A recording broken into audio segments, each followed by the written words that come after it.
congratulations po. Congrats kay Maestro 21 TV. Congrats. Siya pong pinanghalpon na Best Reactor ngayong buwan po ng January 2024.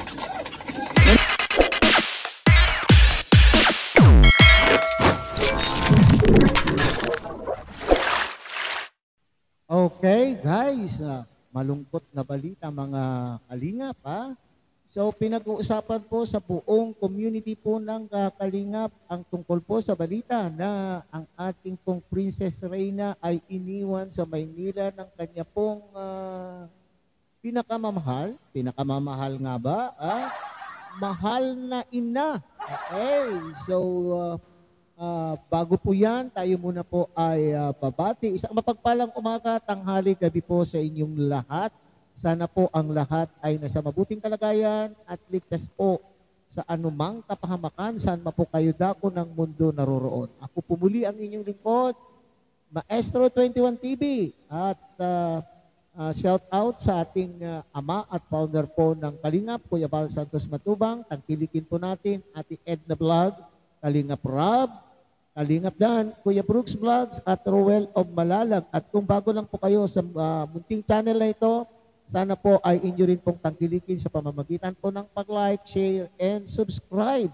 At tuloy pindutin na rin po ang notification bell. At nang sa ganon ay ma-update po kayo sa ating pong mga gagawin pang mga reaction videos na gaya po nito. Okay?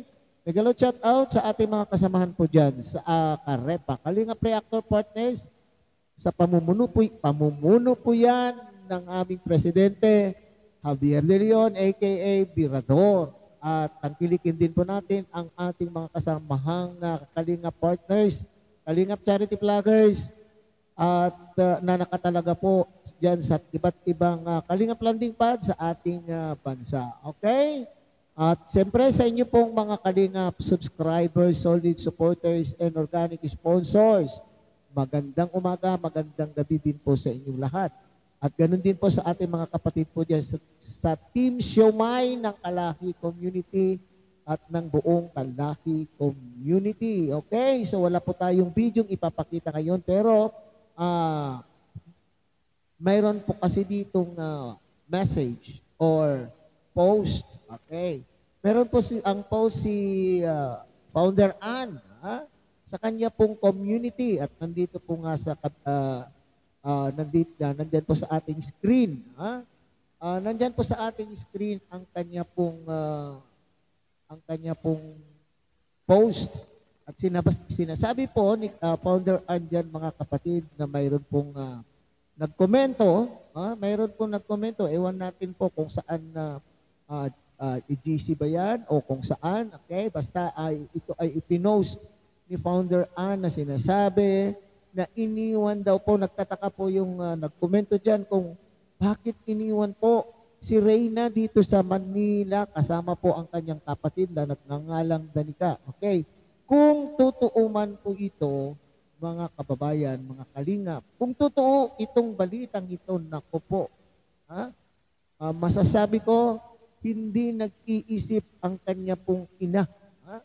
Hindi ginamit ang ina po ang kanyang damdaming ina, utak, unang-una hindi ginamit ang utak, hindi din niya ginamit yung puso niya bilang isang ina kay Reyna. Masasabi ko po yan mga kalingap. Bakit ko po yan nasasabi?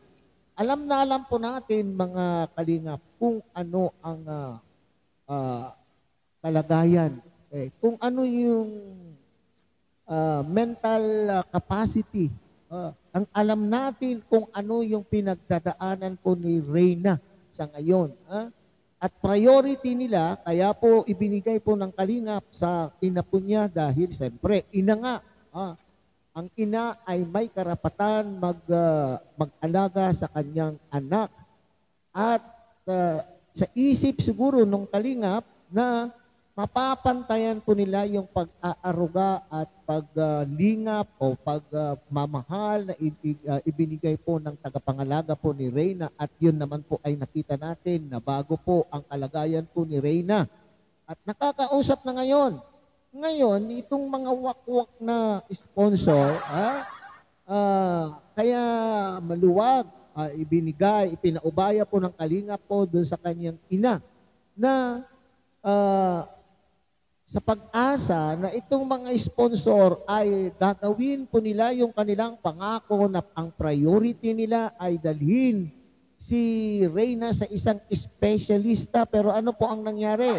Sa nagdaan po nating content, sinasabi doon, imbes na sa St. Luke's dadalhin po si Reyna upang makita kung ano po ang kinakailangang gawin upang umigi na o maging maayos na o ang pag-iisip ni Reyna. Pero saan dinala? Dinala po ito sa pagpapaganda sa Bello Clinic. Ano po ang tinanggal po kay Princess Reyna?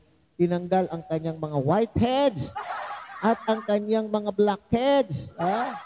So ito, sinasabi ko nung una ay hindi ginamit.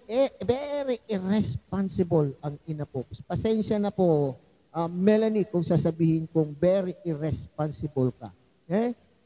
Biri mo, ikaw ay isang ina, iiwanan mo sa hindi mo kakilala o kakilala mo man, nakakausap mo man itong mga sponsors na ito na mga walang ginawa kundi bakit gusto nilang kuhanin itong si Reyna. Ang walang problema kung talagang pagtulong po ang inyo pong ginagawa po kay Reyna. Pero po lumalabas ngayon na saan ang mga pinangako po ninyo. Talaga naman pong nagka-interest lang po kayo kay Reyna nang dahil sa inyong mga personal na adhikain o layunin, hindi ba? Lumalabas tuloy na talagang pinag-iinteresan niyo po si Reyna nang dahil po sa interest po ninyo, personal na interest. Ito naman si nanay na ito, hindi ginamit ang ang kanyang utak o ang kanyang pusong ina. Sa bagay, noong unang panahon pa naman lang, noong unang panahon pa na nakilala natin si Reyna, nakita po natin na kung gaano ka-irresponsable itong Melanie na itong mga kalingap. Yung kalagayan ni Reyna noon na talagang hindi mo makakausap at hindi nagsasalita. Diba? Supposedly, ay nasa ina ang inaaruga ng ina. Pero sino po ang nag-aruga? Sinong nagpakahirap mag-aruga sa kanya pong anak? Diba? Ang kanya pong ama, na lolo po ni Reyna. Naaatim po ng isang ina sa ganyang kalagayan ng iyong anak, na iiwanan na lang basta, na ni hu ni ha, wala, o kagaya ngayon ang nangyari, pagkakatiwala mo ang iyong anak, alam mo na hindi stable ang pag-iisip ng iyong anak, iiwanan mo sa mga sponsors na alam mo na mayroon na pong interest sa iyong anak. Di ba? Sana iisipin mo, okay, siguro talagang tama rin po yung sinasabi po ng ating mga katotong, mga nagkukomento, mga kasamahan po nating reactor na talagang bukod sa nasulsulan po si Aling Melanie, ay talaga po yatang natapalan po ng pera. Pasensya na.